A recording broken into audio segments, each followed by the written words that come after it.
दुसऱ्या दादाला काय झालं?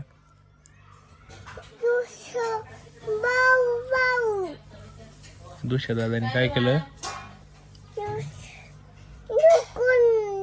ढकलून दिलं. कोणाला? आणूला ढकलून दिलं. मग काय करायचं त्या दादाला? फाका द्यायचा. कसं फटका देऊ? असं खवडायचं.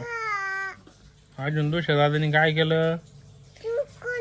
ढकलून दिलं. होय. आणूला असं ढकललं. होय. खवडायचं त्या दादाला. तू खवड बरं मग. आणि बॉल कोणी घेतलाय? कोणी घेता? दुसऱ्या दादाने ढकलून दिलंय. अच्छा होय. तू खवड बरं त्याला.